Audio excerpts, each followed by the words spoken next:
ഇന്ന് ഉണ്ടാക്കാൻ പോണത് എന്നിട്ട് മുട്ടപ്പോളയാണ് ഉണ്ടാക്കാൻ പോണത്. നമ്മൾ കായ്പോളയൊക്കെ കഴിച്ചിട്ടുണ്ടാവും ഇപ്പൊ നോമ്പൊക്കെ ആയിട്ട്. ഇനി ഞാൻ മുട്ടപ്പോളയാണ് ഉണ്ടാക്കാൻ പോണത്. അതിനുള്ള സാധനങ്ങൾ മുട്ട ഒരു 3 എടുത്തിട്ടുണ്ട്, പിന്നെ പാല് വേണം 1/2 കപ്പ്, പിന്നെ ഒരു മുട്ടയുടെ വെള്ള വേണം, പിന്നെ സവാള അരിഞ്ഞത് ഒരു 2 കുത്തി നുറുക്കി വെച്ചത്, പിന്നെ ചീസ്, മല്ലിയില വേണം, തക്കാളി സോസ്.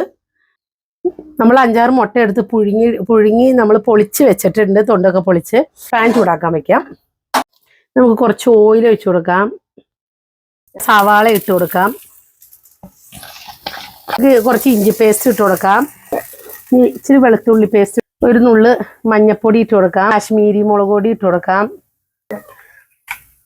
കുറച്ച് കുരുമുളകും പൊടി ഇട്ട് കൊടുക്കാം, കുറച്ച് ഗരം മസാല, കുറച്ച് മല്ലിയിലയും കൂടി ഇട്ട് കൊടുക്കാം, കപ്പ് മൈദ ഇട്ട് കൊടുക്കാം, 1/2 കപ്പ് പാൽ ഒഴിച്ചു കൊടുക്കാം, ഒരു മുട്ടയുടെ വെള്ള എടുത്ത് വെച്ചേക്കുന്നത് അതൊഴിക്കാം, ഒരു നുള്ള് സോഡാപ്പൊടി ഇട്ട് കൊടുക്കാം. ഇനി നമുക്കിതൊന്ന് അടിച്ചെടുക്കാം. നമുക്കത് എല്ലാ സ്ഥലത്തേക്കും ഒന്ന് ആക്കി കൊടുക്കാം. എന്നിട്ട് നമുക്ക് ഈ ബാറ്റർ, അടിച്ചു വെച്ച ബാറ്റർ ഒന്ന് ഒഴിച്ചു കൊടുക്കാവേ. ഇനി നമുക്ക് ഇതൊന്ന് ഒഴിച്ചത് നമുക്ക് ഒഴിച്ചു കൊടുക്കാവേ. പുഴുങ്ങി മുറിച്ച് വെച്ച് ഈ മുട്ട ഇതിന്റെ മുകളിലേക്ക് നിരത്തി വെച്ചു കൊടുക്കാവേ. നമുക്കിത് കുറച്ച് ചീസ് അരിഞ്ഞ് ഇങ്ങനെ ഇട്ട് കൊടുക്കാം. ഇനി നമുക്ക് കുറച്ച് തക്കാളി സോസ് ഒഴിച്ചു കൊടുക്കാം. ഇനി നമുക്ക് കുറച്ച് മല്ലിയില ഇട്ട് കൊടുക്കാം. നമ്മൾ സവാള ഇതാക്കിയത്, അപ്പൊ അത് നമുക്ക് ഇട്ട് കൊടുക്കാം. ഇത് തിരിച്ച് ഇട്ട് കൊടുത്ത് ഒന്ന് മൊരിപ്പിക്കാം.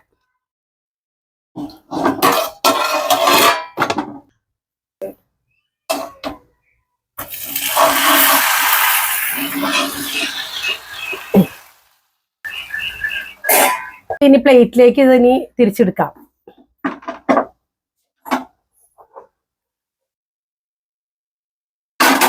നമ്മുടെ മുട്ടപ്പോള റെഡി ആയിട്ടുണ്ട്. ഇത് നമുക്ക് ഒരുപാട് ഓയിലോ അങ്ങനെയുള്ള സംഭവങ്ങളൊന്നും, മധുരമോ അങ്ങനെയൊന്നും കാര്യങ്ങളൊന്നും ഇല്ല. എല്ലാവർക്കും ഇഷ്ടപ്പെടും. ലൈക്ക് ചെയ്യുക, ഷെയർ ചെയ്യുക, സബ്സ്ക്രൈബ് ചെയ്യുക. നോക്കാം എഗ്ഗ് പോള എങ്ങനെയുണ്ടെന്ന്.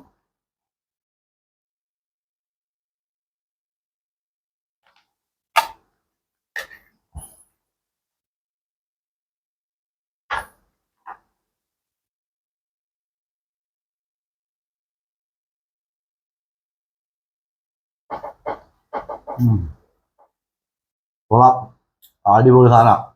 അപ്പോൾ ലൈക്ക് ചെയ്യണം, സബ്സ്ക്രൈബ് ചെയ്യണം, ഷെയർ ചെയ്യണം. ഒന്ന് നിങ്ങൾ ടെസ്റ്റ് ചെയ്ത് നോക്കൂ. അടിപൊളി സാധനം.